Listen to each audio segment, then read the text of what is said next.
Hi guys, my name is Ludi and this is my husband Luis, and we are so excited that you decided to stop by Reconnected Love. Make sure to hit the like and subscribe buttons so you can be notified every time a new video drops. We pray that these stories bless and encourage you on your journey as you wait. And don't forget to share them with a friend. See you soon! Hey everybody, the video you're about to watch next happens to be my wife and I's closest friends. Well, two of our closest friends. Their story really moved me because of how they got together, of how they had to wait for certain scenarios, but more importantly, how they were able to work things out when life came at them. So stay tuned because what you're about to watch is a love story that God brought together.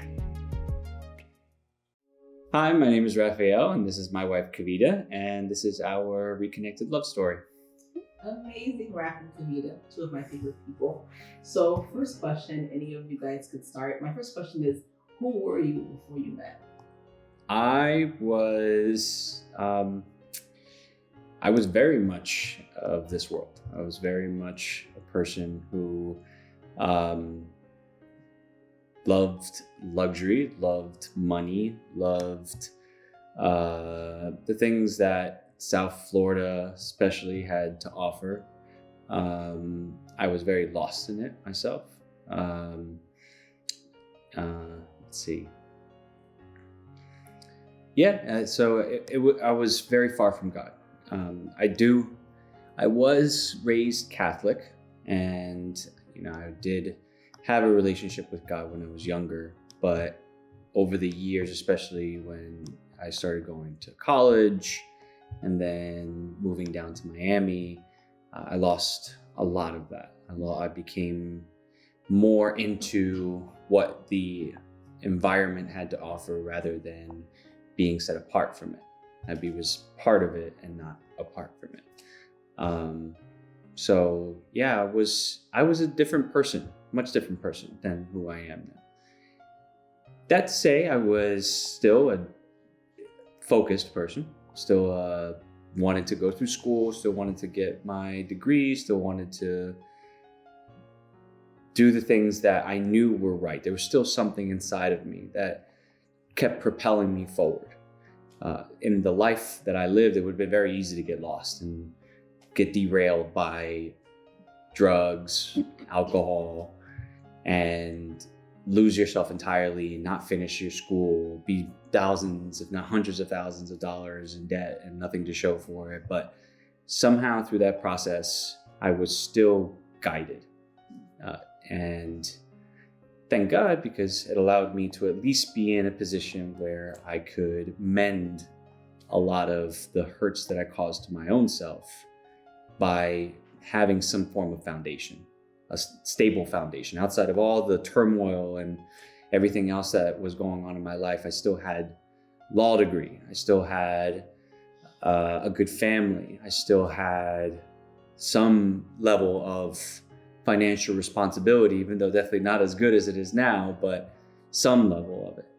And that helped me to, when after I did find God, to have a normal life, because I don't think that this one over here would have probably liked me as much if I was a college or law school dropout and didn't have my head on straight. So at least that helped me to land this beautiful thing next to me. Who was I before? I've actually never really thought of who I was before because it feels like it was ages ago.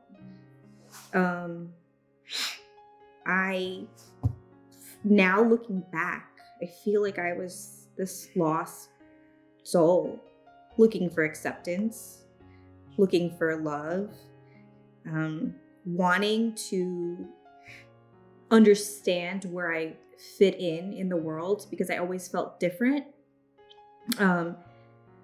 I felt like, it's so funny, like looking back now, that I felt like I was doing things right back then, even though I was so much in the world that I don't even realize how I made it this far. Back then, I was someone who went to church on Sundays, prayed maybe once a night, if I remember. And I was someone who was very timid and shy. And I didn't think that I would ever be, I didn't think that it was possible for me to get married, because back then I thought it was very hard to love. That is an amazing word right there. How did you guys meet? And I want Camille to go first because I love this. I already know the story. Go on. How did we meet, or the whole prelude? Thing, the whole thing. Okay. So I was an intern in law school, and I interned at this firm, and the attorney had a hearing in Broward at the Broward County Courthouse. And so it was the first hearing that I was going to witness live. And so I attended the hearing with him, and as I was sitting next to him, Raph, I guess he had a hearing that same day. And so I saw him, and this was in 2012. I saw him in the courtroom, and I looked over at the attorney that I was interning for, and he was a man. And I said to him, I said, "Oh my God, that guy is so handsome." And he looked over at Raph and was like, "Yeah, okay." And I remember Raph was in this, like, he was in a dark suit, and I remember noticing his beard and how thick and black it was. And I loved it. And I noticed his tan olive skin, and I just thought he was so handsome.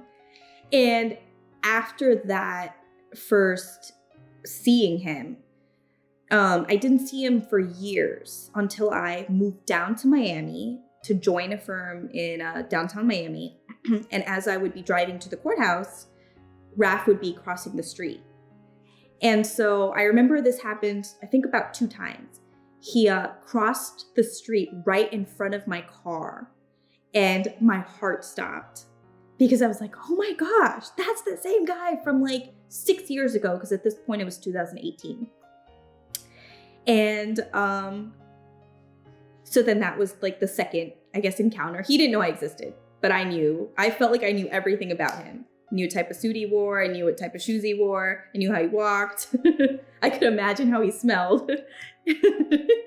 And so that was the second encounter. The third encounter was when I decided I wanted to get on Bumble because I was trying to get back out into the dating scene. And I had just gotten out of a relationship, got on Bumble, and was like, let me just see what's going to happen. And the first picture I came across was Raph's picture. And when I saw his picture, I was like, oh, he's single too. And so when I swiped right, we were a match. And I knew right then and there, he was going to love me. And so we started talking through the Bumble app. We were talking for a few days. I'm like, oh, this is going well. Like, I was putting my charm on. I was like so funny and cute. And then Raph tried to ghost me. He'll deny it, but he tried to ghost me.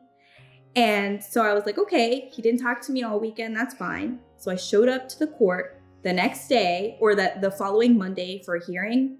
I walk out of the courtroom. I was super cute that day too. I did my hair, did my makeup. Like, I knew that there was going to be an encounter that day. So I walked out of the courtroom, and there Raph was. And he looks up and he goes, "Hey, girl." And that was it. He walked out with this little sway in her step. Little had I known that she just had a horrible time in the courtroom that she just came out of. But it was definitely a great encounter. And then after that, she tried to play all cool with me. And I was like, oh yeah, we should hang out sometime. We should go hang out sometime. She's like, yeah, maybe. I'm like, all right. Then she walks out, she leaves, and then I text her and I'm like, hey, I forgot exactly what it was, whether it was let's meet up for dinner or lunch or something like that. And she definitely didn't text right back. She waited a little while, Mm-hmm. and then she did say yes. And yeah, and then that's how it kind of all started. I am laughing so hard my cheeks hurt. And I did not know about the whole car situation. So I'm learning new things. This is so funny. Oh my God. Okay. So I will say, during your whole dating process, how did you know that you were ready for marriage? Oof. I didn't. I didn't either. I've thought about this a lot, and it's been kind of a reassurance and what's the word for it? I'll just go with reassurance. Just God reinforcing that this was meant to be because of the way things happened. There was a lot of difficulty in our relationship when we were dating. I never would have imagined that we would have gotten married, to be completely honest with you. But something kept bringing us back together. Whenever something big or bad or that would cause division between us would happen, one of us was always very quick to be like, no, we're not. This isn't stopping. This isn't ending. It didn't really matter what it was. We still pushed forward. And the day, and I'm sure there'll be some questions with regard to this, to the engagement and everything like that, but the day that I kind of started thinking about the marriage and whether I should propose or not, it came very as if I was supposed to. Like it was something that was already written for me. That was something that I had to do almost. And it's funny because there are points where I think to myself, I'm like, I don't even, how did I even think about going to buy the ring? How did I even like all of that felt like I was being led through the process. Even to the day that I actually proposed to her and the way that the marriage happened and everything as well. We were constantly being brought back together and pushed forward. So we only dated for 11 months before we got engaged. And so in my mind, marriage wasn't going to happen for a while, if at all, with Raph, because we had a very, I would say it wasn't a smooth sailing dating life, and being two lawyers dating, we were constantly lawyering each other. And a lot of it just felt like it was a constant, are we going to do this or where is this going? And like I mentioned before, one of the things that I struggled with was, will I ever get married? Will I ever be someone who God blesses with a husband? Because it felt like it was something that was impossible for me. It was actually my biggest prayer point. Now that I think about it, it was something I prayed about every night. And I think a lot of women pray about that. Like, it comes so naturally to want to settle down with one person, want that to be your person so that you can commit to them and give them your all. And part of my struggle was wondering, is that who Raph needs? Is he looking for that? Because it felt like he still very much wanted a life outside of just dating me. Like, he still wanted to have fun, and his idea of fun and my idea of fun at that point were a little bit different. And so marriage for me wasn't at the forefront of my mind, but it was definitely something that I really, really wanted. And so even dating Raph and throughout our dating history, I was mixed with feelings of, I can't believe I'm actually dating the guy that I saw so many years ago that I found so fascinating. But it was confused with, but are we supposed to be together? Because there are things about us that are so very different. And will a marriage last? And so the marriage in and of itself is something that only could have been brought together by God in the way that it was brought together. It was almost like you either do it now or I don't know when you'll be able to do it. That's interesting that you say that, because I think that, God brings people together for a purpose. Mm-hmm. And sometimes what we look at as our deficiencies is actually what's going to strengthen us together. What may be different about you both is what's going to get you to where God needs you to be. And so I think a lot of people, like you said, they have this desire, but we kind of look at what's presented in front of us. Yep. It's like, but is this really what I want? Whereas what God calls us to, because if anyone watched my interview with Luis, I was real like, this is not, I was like, God, this is not the list I gave you, but it was exactly what I needed. And sometimes we ourselves are limiting ourselves because they're not checking off the list, or it looks like it's going to be too hard or too uncomfortable. Meanwhile, God is like, but I have a purpose in this. So if you decide you're not going to do it, you cannot do it. But that season is, like you said, it's going to be a long time before it comes back around again. This is what I had to offer you. Mm-hmm. I think that's, really good. I would say for you guys, because you do have the differences, like how would you like advise like people who are single, who are maybe dating and like a relationship where it's like, but I know God has called me to this, but it's not comfortable for me? I guess you have to take a look at what the purpose for the marriage is as well. One of the things that I started realizing as I got to know Kavita more, and as I got to know myself and Kavita more, who I was in that relationship, was that it really was something that I needed. I had come from a life where I saw the path that I was going down, and if I kept on that path, that I would either end up in jail, I would end up dead. It just wasn't good. Everything that I saw that was coming from that path was dark. And most of my relationships reflected that. And I do strongly believe that there was a reason for that I kept on being led to people who were harmful to me, that just perpetuated the lifestyle that I was living in and enhanced it to the point where I knew that I kind of started feeling like, okay, this is the type of person who I have to be with, or these are the type of people who I have to be around. And it just kept on being the same type of people that kept on coming around me. I mean, the majority of my friends that I had known since high school were all going down that same path. Very few of them were doing things that would have gotten me away from it, or none of them, I should say, were even close to God whatsoever. So I looked at the relationship that I had with Kavita, and I saw it as a literal godsend. And it's funny because I never really actually understood that term before right this moment, that had it not been for the relationship that I entered into with Kavita, my life would have gone on a very different path. And I looked at the purpose of the marriage and why I would enter it, and I saw light. I saw something beautiful come out of it. I saw something that was healthy, that was good. And it was the first time I had seen that, really. So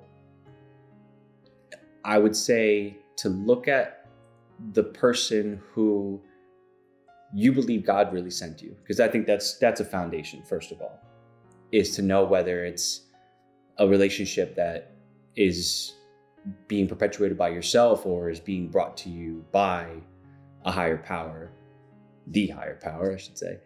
And once you do feel that, once you do pray over that, fast over that, whatever it is that you've gotten to the point where you're like, okay, this looks like it's from God, then understand, okay, what's the purpose of this? Is it going to be something that's going to make me better financially, professionally, spiritually, emotionally, physically, all of it together?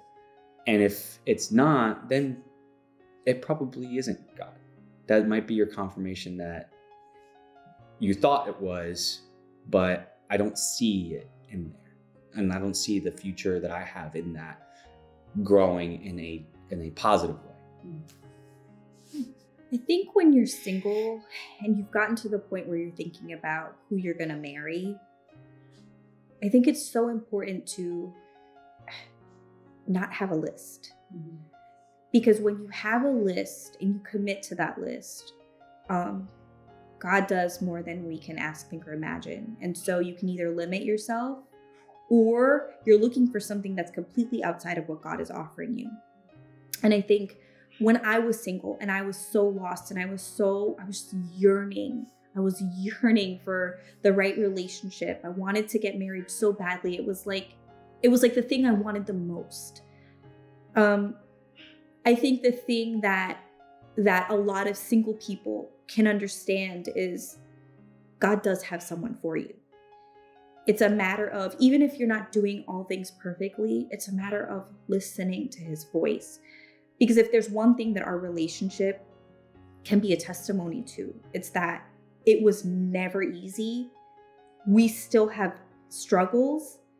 And even in the midst of those struggles, we know that the one thing that holds us together is that God called us to this marriage. So it's not necessarily what do I want, what looks good, what's going to look good to my friends or my family. It's what does God want for you? And it's being open to listening to that, because it's not always going to be easy. Dating is not always going to be easy. You're not always going to go through a honeymoon phase. Sometimes the honeymoon phase is going to come after 10 years of putting in the work. And so just resting assured that if the person you are with is someone that God wants you to be with, they're going to make you better than who you were. The person that you were before you met them is not going to be the same person that you want to be. And I think resting in that hope and that truth is what single people need to really hold on to. That's awesome. And based upon what you said, I wanted to ask a question, because you made mention about, this yearning, this desire that you had for marriage, a lot of people have. Mm-hmm. And even this fear of like, am I ever going to find it? Is anyone going to love me? How would you say you've overcome that? Or is that still something that you struggle with? Well, now you're married, so you don't struggle with that. So, you know how they say hindsight is 20/20? I think about this often. If I could have done things differently, I would have first understood my worth in God. Because understanding your worth and who God has called you to be and the truth of who he's called you to be is what helps build the foundation for your marriage. So I went into a dating life very insecure and took those insecurities into my marriage. But I think looking back, if I could do it all over again and still end up with wrath, I would have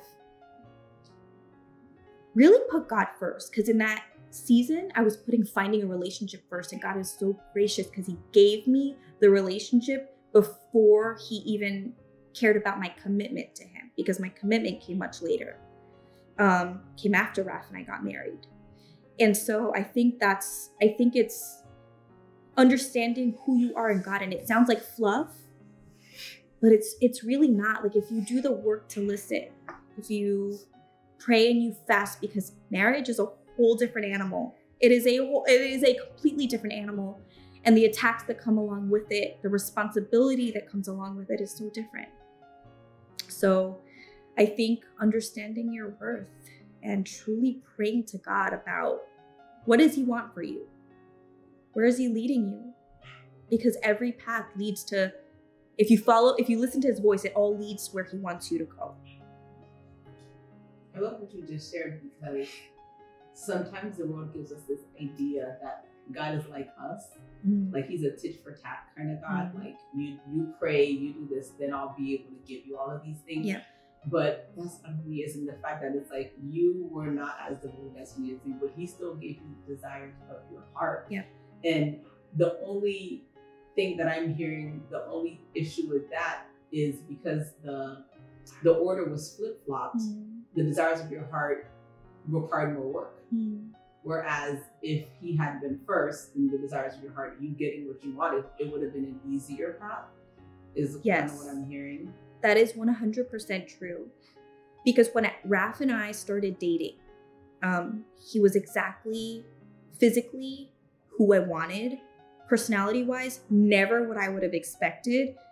Not that his personality isn't amazing. It's that his desires back then were very different from what I would have aligned with.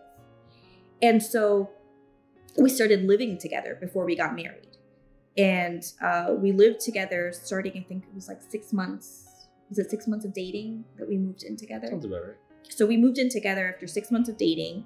And it was always a struggle for me because the Lord gave me the desire of my heart in the sense that he was like, okay, if you guys are going to do this, you're going to do it. But I'm not going to be, I'm not going to bless it. Raph and I had so many battles after we had moved in together because it was never something that we were supposed to do before being married.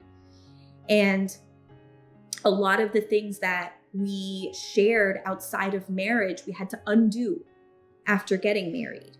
And so, the Lord is gracious in that he will give you the person that your heart desires and loves. But then the choices that you make cause you to have to undo a lot of the damage that you chose to commit yourself to. That's really good. I wanted to talk to you about the cohabitating thing because we're in 2023 and it's a common thing. People take it like, let's just live together, let's not get married, and they do it for years. But for you guys who did do it, how would you say it affected, whether positively or negatively? Like, honestly, so people can know. And what would you advise someone who's in a cohabitation relationship or maybe being pressured to get in a cohabitation relationship? Like, how would you guys advise them? Because you've been through it. It's funny because me growing up, even with my family, you always are kind of not told, but it's always encouraged to live with the person before you get married. Not even live with the person, to get to know them in every way, and emotionally, sexually, everything before you get married. And the reality of it, to be completely honest with you, is I didn't actually see a benefit in it. Did I learn who Kavita was a little bit better? Yes, but we spent so much time together anyway. I would have learned that regardless. We would spend days just hanging out in her living room, talking. We talked so much. That was one of the great things about our relationship, and it still is. That that's how we got to know each other. We didn't have to live with each other in order to get to know each other. I think that the living with each other, if anything, started creating some strife in us. And it's very possible. I can't tell now, obviously, because hindsight's always 20/20, but it's possible that had we not lived with each other, maybe there wouldn't be a lot of damages that we created during that time period that we are still struggling through. Words that were said, things that were done that caused scars, that opened past wounds that either one of us may have had that we are still battling with. So I don't sitting here now looking back at it, I realistically don't see a benefit. And I would be honest, if there was some form of a benefit to it, I can't imagine what it would be.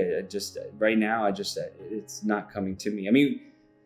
I guess we kind of learned things like around the house, like how, actually, you know what, that we didn't even start figuring out until we got married too. Like who did what person would do more of one chore than another. We really didn't even figure that out until we got married. So no, I can't think of any really positive benefits that it led to. The way that everybody expressed, oh yeah, you'll get to know them.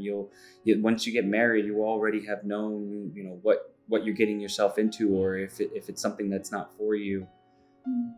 I don't see it. I don't agree with that. I really don't. Yeah, I don't see a single benefit to living together before getting married. I don't want to say almost. I wish we didn't, because a lot of what was special, a lot of the special things that you share without doing those things before you get married, we didn't have that. So the excitement of, okay, we're gonna plan our wedding, then get married, and then do all of these things we've been looking forward to, we had already done that.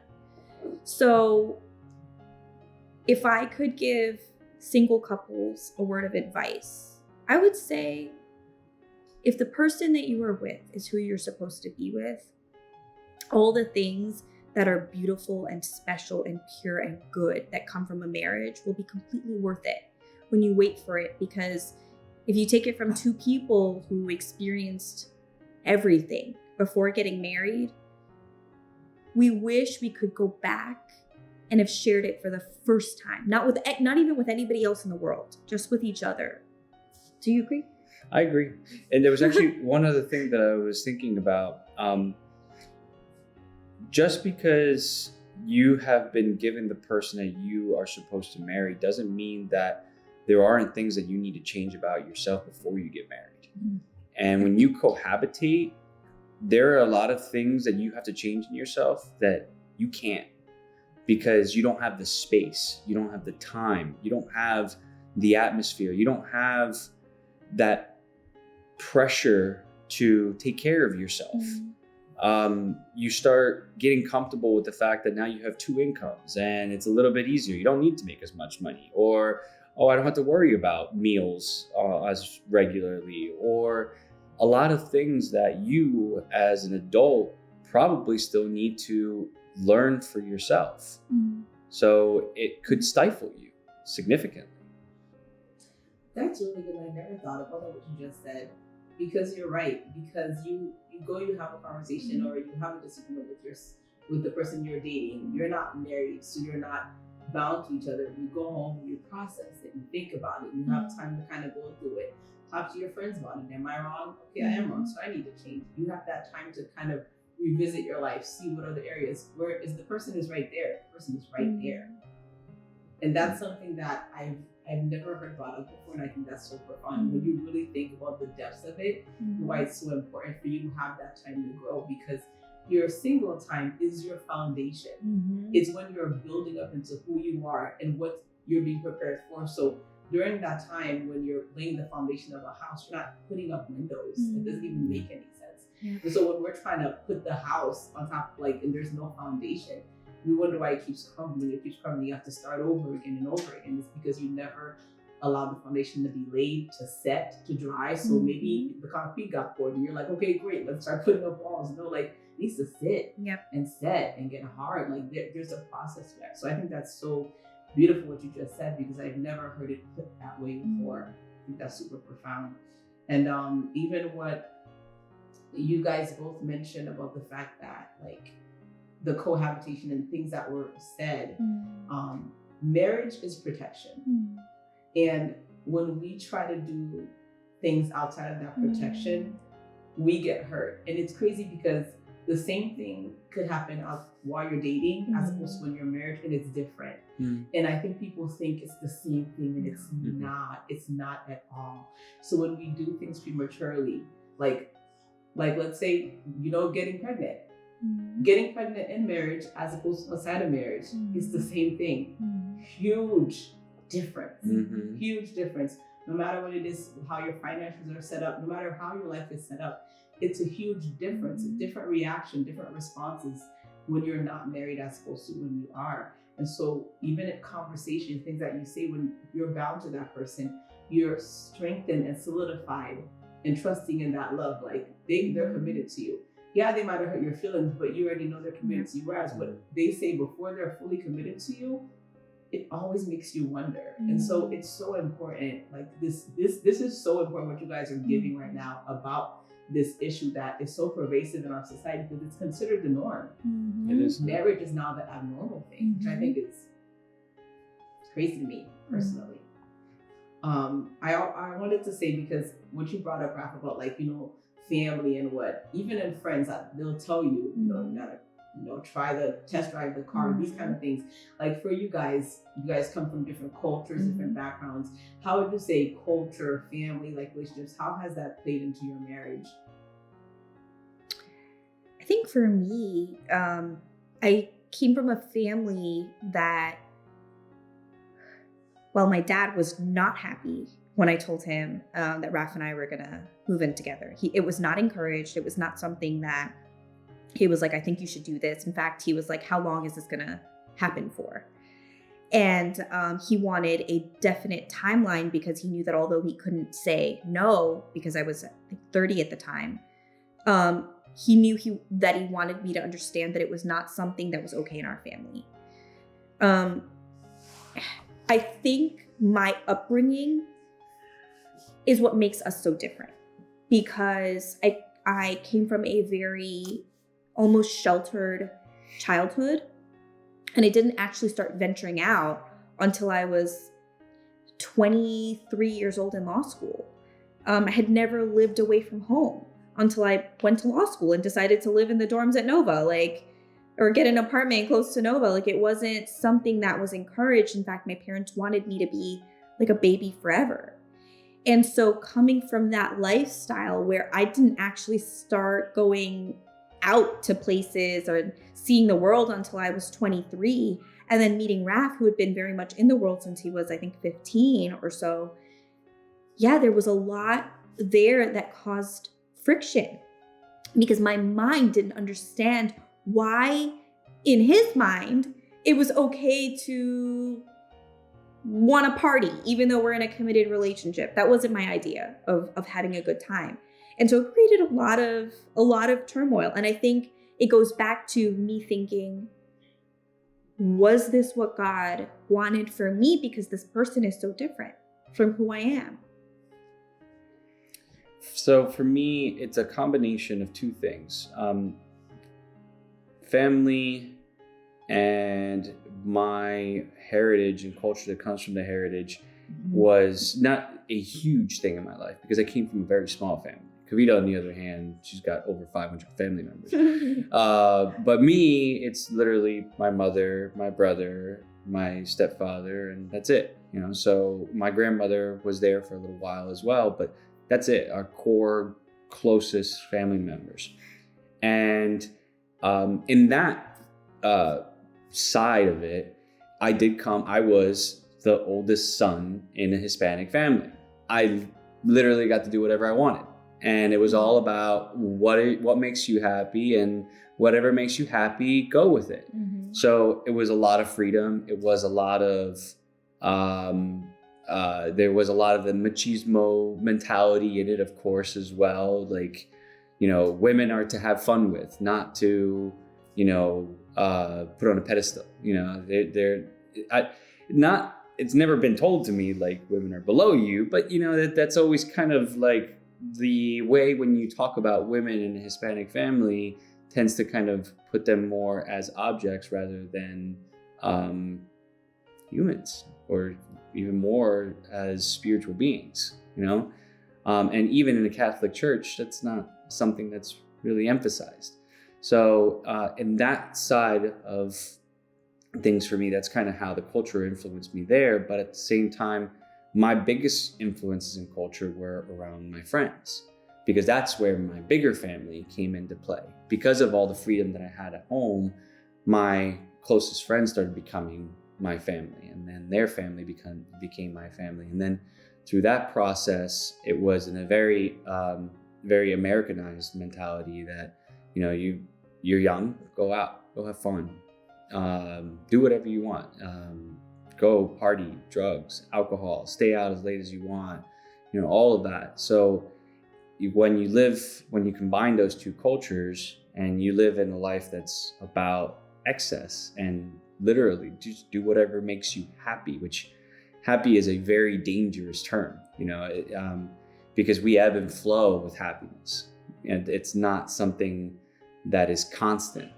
One day, one thing makes you happy, the next day, another thing makes you happy, and so on and so on. So you're constantly moving from one thing to another in order to keep that high in your life, that extra level of excitement and I don't even want to call it joy because it's not. It's just another way of describing happiness, just something to fulfill your needs at that time. So I would say that for me, it was mostly just not looking towards the future, mostly living in the moment, which is very dangerous because you put yourself in a lot of debt in that way. You put yourself in harm's way physically in that way. And when it comes to relationships, you don't see the value of what a good person can give you, rather than looking at it as, oh, is this going to be fun? Am I going to get to party with this person for the next 30, 40, 50 years? So, yeah, so I think that it definitely put me in a place where I wasn't ready to get married until the right time, which was when I was 35 years old. You know, a lot of our friends have gotten married way younger than that, have started families way younger than that. I had to wait until I was 35 to meet the person who was right for me, in order for me to even be in the mindset where I needed to be in order to have a stable relationship. And now I'm going to be an older father. You know, it's not something that I really wanted, but better late than never, I guess. You know, what you guys are saying, I mean, for me being on this end, I'm seeing so much revelation, because even this idea of, you know, people are getting married older now, they're kind of waiting, and kind of like what you mentioned, they want to have fun, they want to do all these things, not really being future minded. And if they are future minded, it's a very selfish future minded, not really thinking about how do I become for the person that I'm expecting, just how do I become for me? How can I, and then how can this person be in addition to me, like add to me, but not really thinking, you know, there's an exchange, it's an equal balance, like literally. It's two people. It's not, you know, one's gonna carry more than the other. I think that's so important, because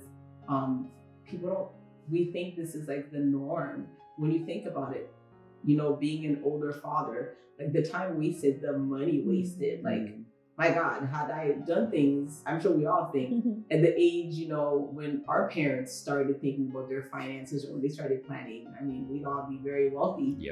But we just squandered it all, you know, had fun, because that's what society tells us to do.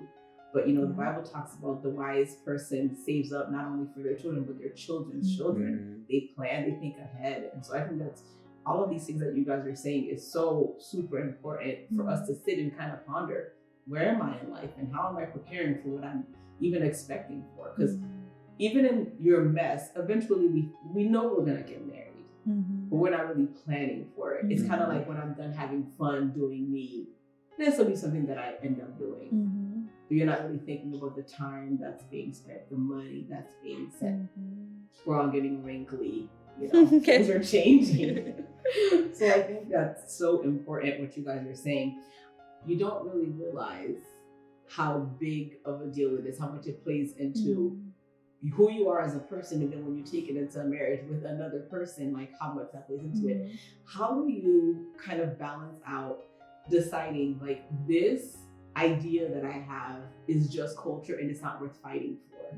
Like, how do you kind of get to a place where you can decipher who you are as opposed to what's just been an influence of everybody else, and you don't even care for it, and it brings this friction that's not even necessary? Or have you ever caught yourself fighting for something that it wasn't even something that you cared for, it was just somebody else's idea they planted in your mind? Yeah, actually a lot of things come to mind, but it's so one of the things that I struggled with at the beginning of our relationship was drinking. And I would be the type of person where the moment that she went to bed, I would still continue, like, we would have our glass of wine together, but I would still continue drinking, or I'd switch to something harder. And by the next day, she'd be like, really? You drank 3 beers when I was asleep? Like, yeah, so what? And I would stand my ground on that every single time. And then I started realizing, I'm like, why am I like, what's the purpose of me really fighting over this? Like, I don't feel good the next day. I feel worse. Like I don't really do anything. I'm literally just sitting there drunk watching TV by myself. Like, this is not healthy. So I think the way that, for me, it was easy at first because the big things are very obvious. Is this healthy? Is this good for me? Like, is me doing this drug or drinking this much alcohol going to potentially put me at risk for either something tonight, maybe on the way home, or 20, 30 years from now? And the moment that I think to myself, like, no, it's not, it's going to put me in a worse position, that's an easy no. That's an easy, culture says it's okay to do these things, you should not, because it's going to shorten your life in some way, shape, or form. It gets a little bit harder, obviously, when it's other things that aren't so glaring and obvious. But I would say at least you start there. You start with what in my life am I fighting for? Do I want so much that is harming me in some way? And don't just think of it as physical harm. Think of it as spiritual harm as well. Pornography, for example. Something you can fight all day and say there's nothing wrong with it. There's studies that say that masturbating is good for you. There's studies that say that pornography can bring your marriage into a better place. We've actually had therapists that we've gone to as a couple that told us that we should watch pornography together. And no, that's not the case. That is something that not only harms you spiritually, that we know of, but also harms you psychologically.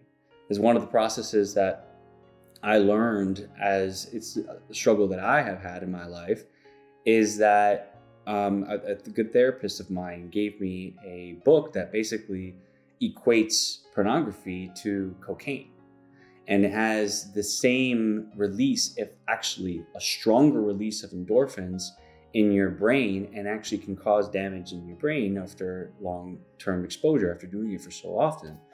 And when I started seeing that, then I could finally start equating it to, these things are not good for me.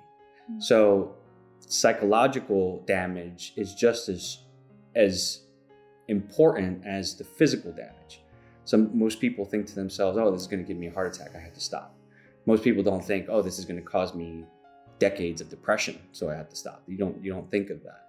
Or this is going to cause me to spiritually separate myself from the Holy Spirit, from Jesus himself, who lives in us and who guides us every single day. But people don't seem to care about that, because it's like, oh, I don't have to worry about that. I'm forgiven. I have grace. So I think it starts with examining what is causing you harm on every platform: physical, spiritual, and emotional. That's good. And I would add relationally as well. And relationally. I think culturally, Trinidadian women are usually very outspoken and strong. And so culturally, in my family, I come from generations.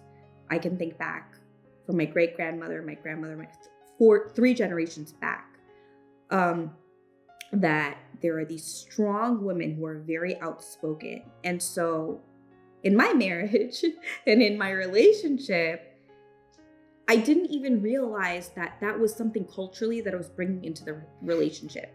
I thought it was very normal to be a very outspoken, strong, almost my way or the highway type of woman. And I'm slowly realizing, it is still an ongoing process, that way of being is just what I've known and what I've seen as normal, but it's not who God has called me to be. And the whole submitting to your husband is something that culturally I have never seen. I have never seen my mom submit to my dad. I've never seen my grandma submit to my grandpa, and my great grandmother, well, forget it. Well, like, she didn't. And so I think that undoing it is a very hard process because it's what you've known as normal. And this is just one example of many, but it's what you've known as normal and almost as right. And so in marriage, it's that divide, the separation between what's culturally normal, who God has called you to be, and then who you are in your marriage is a bridge that needs to be, some of them just need to be cut off, and some of them need to be, there needs to be like a coming together. I think one of the things that I'm realizing that I bring culturally to our marriage, not only being a strong woman or whatever, but it's always pointing out what I think I need to point out. Never knowing when maybe it's something I should withhold. And so I'm learning that not everything needs to be addressed. Some things you need to let go. And I've never realized up until this point how much of a cultural influence that has been in my life. That's awesome that you're saying that, because I think sometimes that we think like submission looks like losing yourself, or that you have to completely change.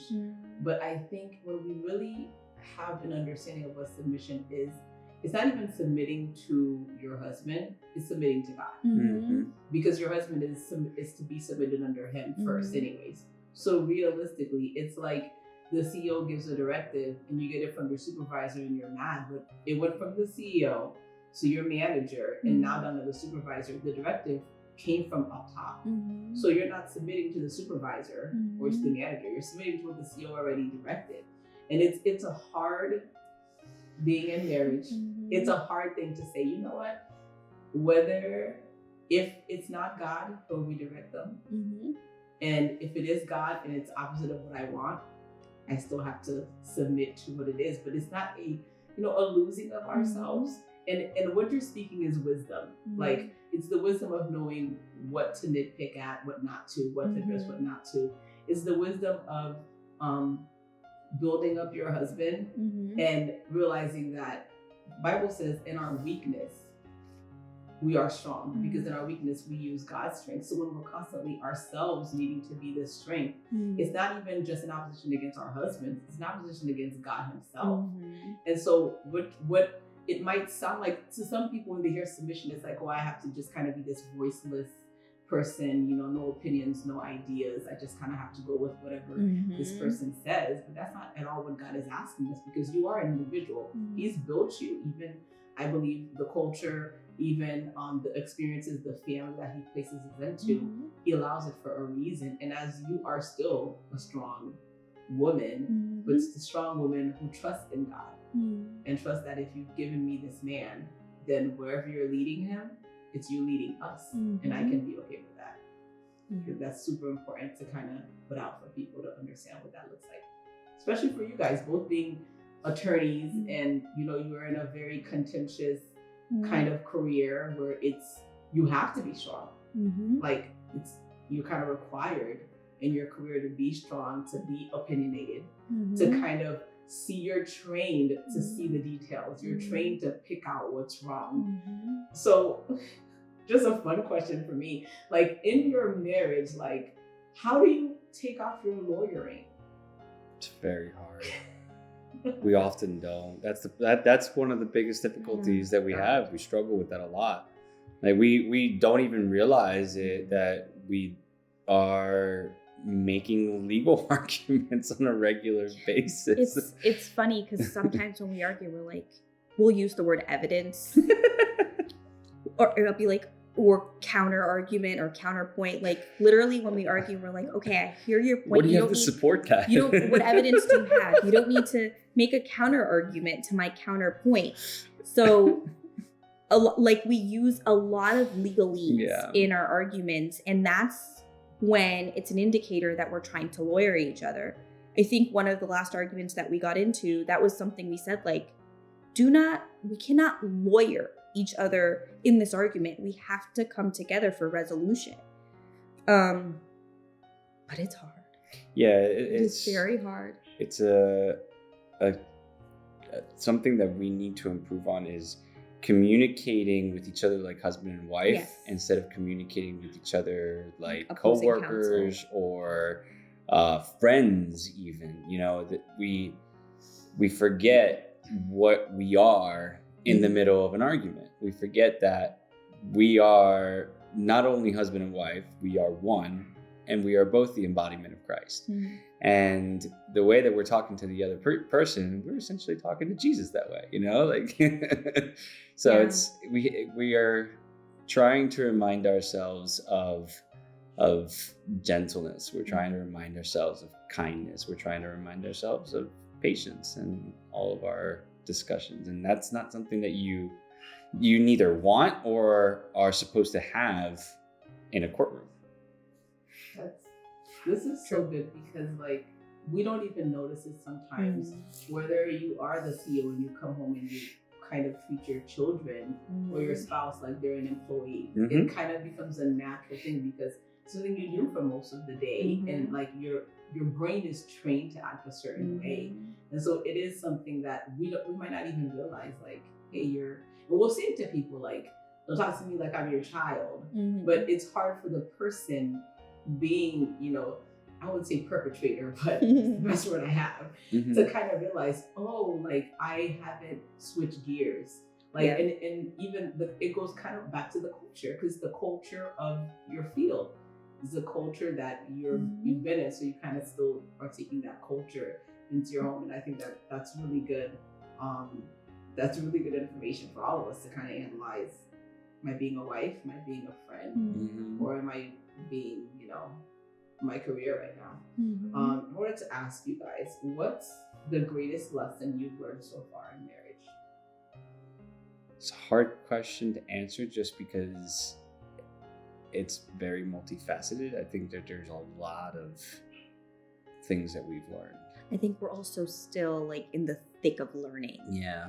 And so to answer that is very like, it's almost like there's a finality to it, like as though we've learned something and we've reached an achievement that I think we're still trying to get to. I could say a couple things, I guess. First, part of you has to die. You can't be the same person you were before. It's just not possible. Good. If you continue to be the same person you were before, then you're going to be single. Also, that it is impossible to do it without God. It's impossible. I we talk about that daily. We don't know. I can't imagine how anybody would do it without having scripture to relate to, without having the embodiment of grace and forgiveness, something to constantly remind you, like, I was never a good person. I screw up on a regular basis, and I am forgiven every single time, 70 times 7 on a daily basis. What gives me the right to not do that to her? Yeah, that's good. I think one of the biggest lessons that I've learned and I'm continuing to learn is that not everything is the other person's fault. Like, some things you bring to the table, a lot of it you bring to the table. And a lot of it goes back to what they've known culturally. So a lot of it is just work that needs to be done by both of you to undo the damage that has been done. But not everything is a fault. If that makes sense. Yeah, that makes a lot of sense. Because a lot of times people don't even know what they do. And you'll point it out and they still might not see it until the next time they do it. Then they have that aha moment, like, oh, this is what you were talking about. There was a time that Luis would make this noise And I would tell him, like, you constantly make this. He's like, no, I don't. I'm like, yes, you do. No, I don't. And then the next time he did it, he was like, oh, I just did that. You told me. God knows how long he's been making this random sound. Yeah. But it was so ingrained in him, he didn't even realize it. And so, like you said, it's having that grace to point it out, but not like shove it on the person's throat, because if we don't know what we don't know. And especially when it comes to us, like the idea, that's why, like, I think it's so funny when people say you need to cohabitate so you can get to know the other person. You don't even know yourself. So true. Yeah. So what is it that you're actually getting to know? You don't even know yourself. And you know, you could live to be 90 and there will still be new things that you'll discover about yourself. And so the idea that there's this place you can get to where you can stand and tell someone, well, this needs to be fixed, this needs to be fixed.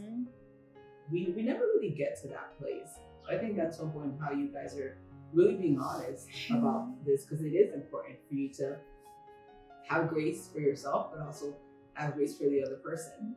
And when they get to that realization, they will get to, because none of us actually wake up planning on being annoying or aggravating or frustrating or hateful or mean. It's not what we plan on doing.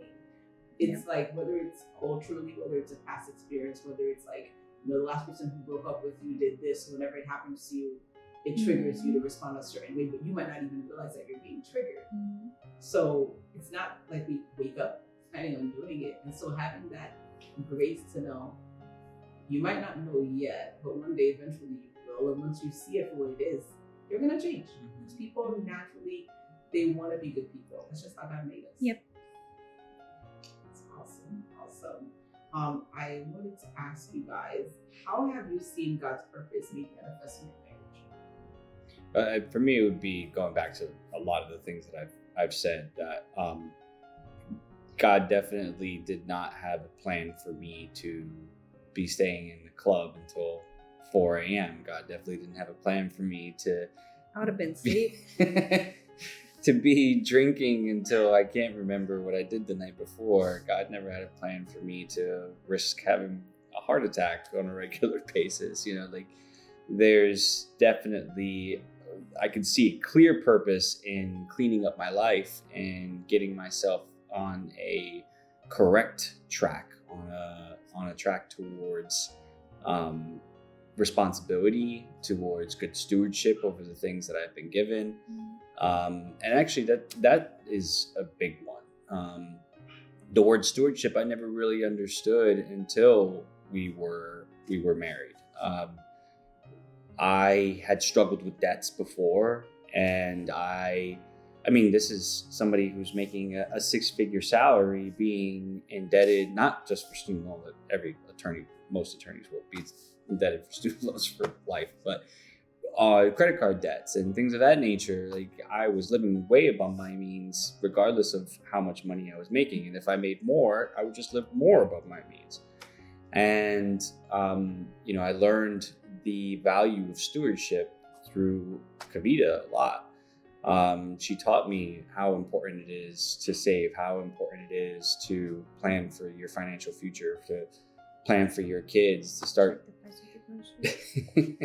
I have never been a bargain shopper in my life until now. And even, it's so funny, we just went on a trip to Colorado with my family, and my brother, he's a chef, and he makes high-end products all the time and things of that nature. So he's used to buying expensive products for his clients. And me, on the other hand, I'm on the other side of the spectrum, learning from her that, you know, you look at the price tag where it says how much it is unit per cost.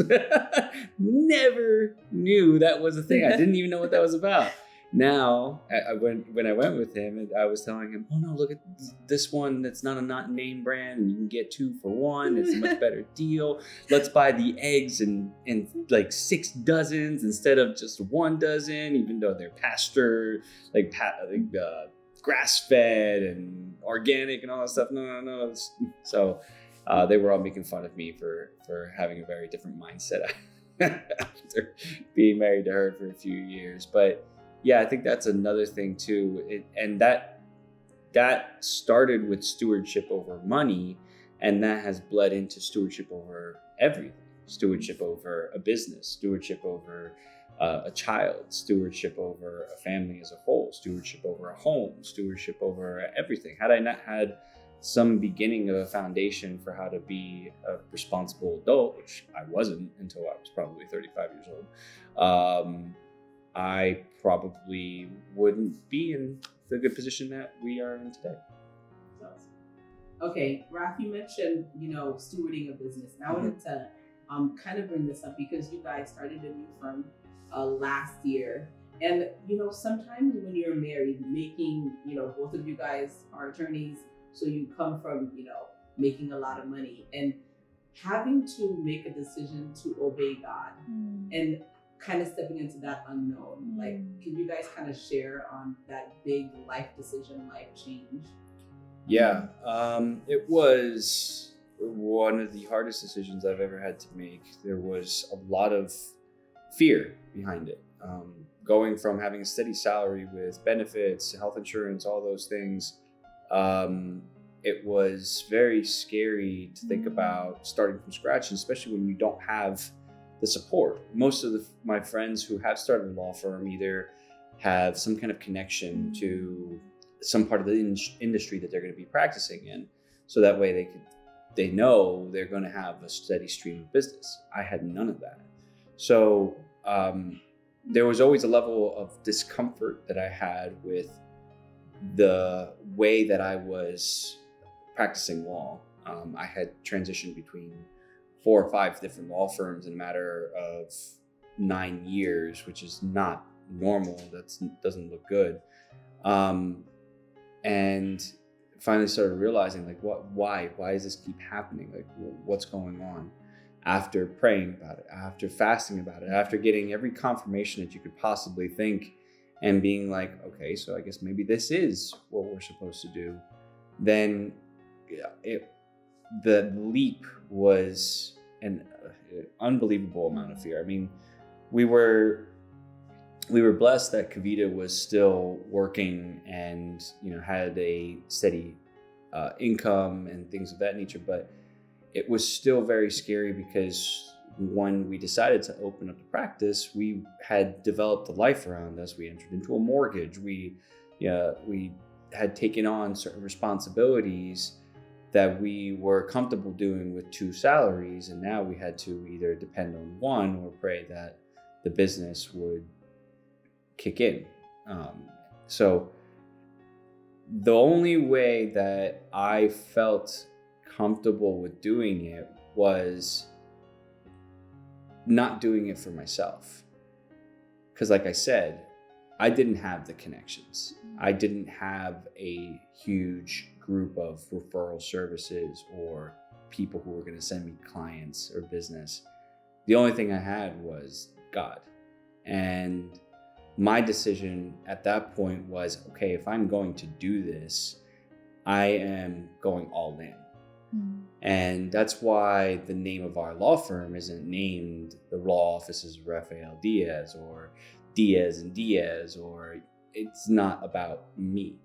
So we decided to put a spiritual name to it. And when I decided to do that, there was a level of comfort that came over me. Like, this is no longer mine. So if it's going to fail or if it's going to succeed, it's either going to be because God didn't want this to happen, or maybe I messed up somewhere along the way, or God gets the glory for blessing. So the only way that I would have done it was because of God. I don't think she would have been on board had it not been for that same level of for that same confirmation, for that same level of understanding. If I would have just gone to her and said, hey, I just want to open up a business, and she would always ask me, she said, well, where are you going to get the work from? And when we got to that point, I just said, God. So I love that. And I wanted to ask you, Kavita, like, for people who, because we have married people who listen to this as well, like, for you being the person on the other end, like, how would you advise people who their spouse is saying, hey, I'm going to quit my job and start something that, you know, it's not like his family has a law firm to fall back on. You know, God gave me this vision and we're going to go all in. And obviously that affects you. You guys have a child. Like, how was that for you? Well, it was actually interesting because when Raph put his notice in, he put his notice in, I think, in February. And then we found out we were pregnant in March. And so we were like, well, here we go. Like, he already put his notice in and the firm had asked him to give 6 months notice. That was intentional. And if so the baby would have come first, I don't know if we would have done it. Yes, very true. And we'd spoken about that. If we had known we were pregnant before he put his notice in, it would have been a completely different story. But the way God did it was so intentional and well thought out, because he understood where our hearts were then. But for me, it was so funny because one of the things I kept telling Raph, even in jest, was, well, if God said you can do it, then you can do it. And so I think even in jest, the more I said it, it actually became a truth. Because the day he actually left the firm, I had so much peace. But that 6-month period when I knew that this transition was going to happen, I was like, it was almost as if I couldn't believe it really was going to happen. It wasn't going to be something that we actually lived out. Like, maybe he might change his mind. Maybe he'll go back. But God gave me so much peace that I know when I have a peace that I wouldn't normally have, because I'm very well thought out and I'm calculated, and I make sure that everything is checked and balanced. That if it's going to be something well outside of my comfort zone, if I have peace about it, it can only be God.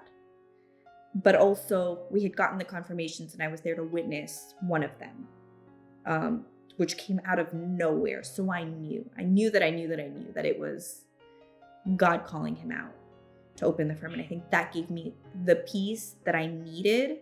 Maybe not at all times, but in that moment, it was something that we were supposed to do. And I think that's so important in a marriage to have that level of spiritual reliance, because if you don't, like, for example, I mean, the firm has expanded, it's grown, but not to the point where we have either expected or wanted it to. And that's all because of God's timing, for whatever reason it is.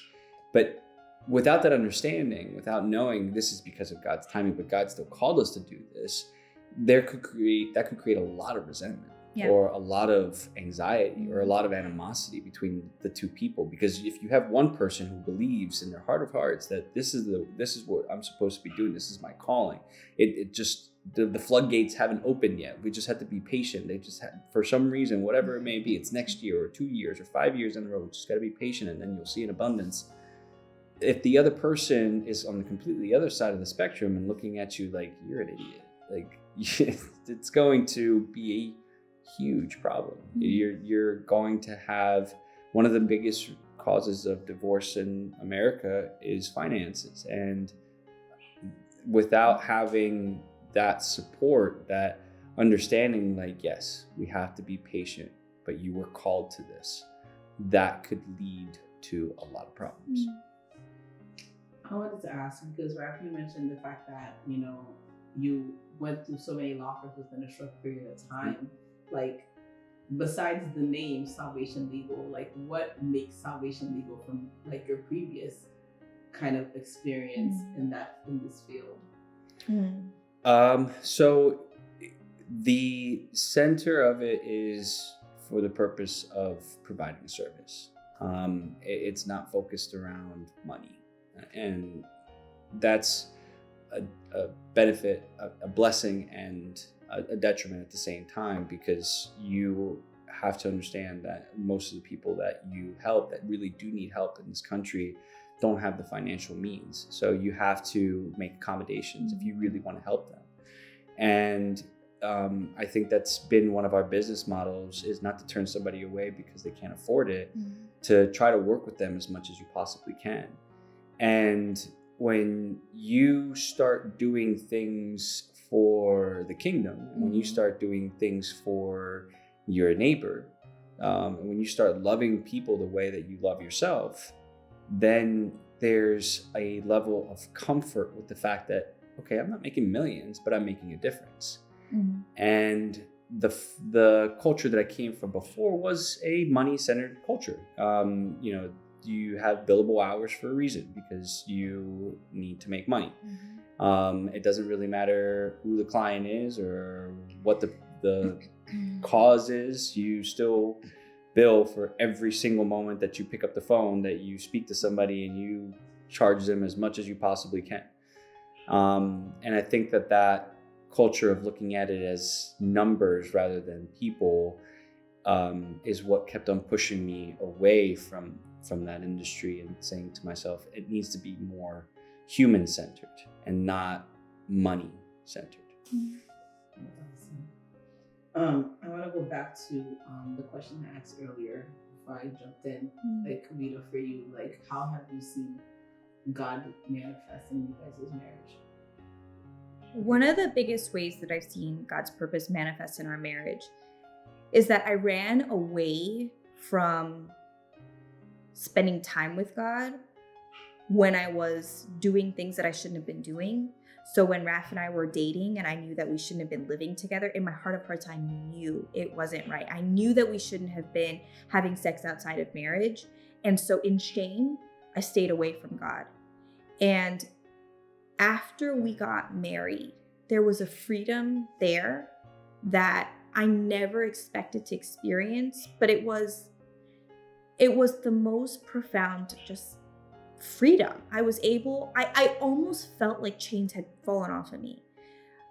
It was the day after we got married, and I think I turned to him, and it was a very, very hard time in my life because of everything that was going on in my family. My dad had just passed away, it was the day before he passed away.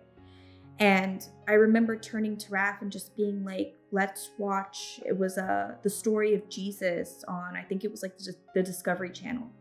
But it brought me so much peace. And there was something about this freedom. Like, okay, God, I'm now married, but I didn't realize then it was because I'd come into covenant with him. And thinking of that freedom, there's just no words for it. No words. Like, I completely forgot what I had felt after I got married and I did things like that God had blessed. That was like the first sign that he had blessed the marriage, because his hand was on it to the point where he just released me. Like, come back to me, and here I am. Here I am. You don't have to be ashamed anymore. I've seen it all, and we're going to do this together. Oh, that's beautiful.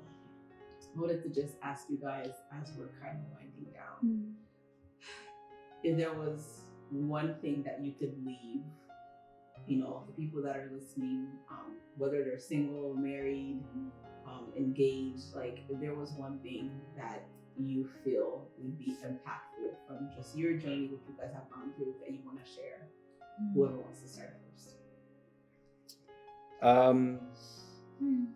Yeah, I think you have to be honest with yourself. And I guess this would probably maybe not go so much for married couples. You're already in it.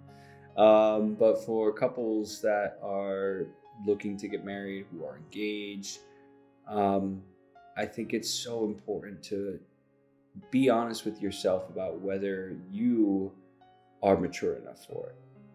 Are you ready, like I said earlier, to let a part of you die? Yes, there's going to be a mourning process. Yes, it's going to be painful. It's not going to be easy.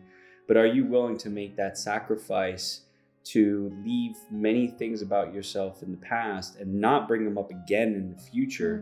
It's not like, oh, let me just pretend for a little while that I'm a different person, and then 5 years from now I'll just go back to it.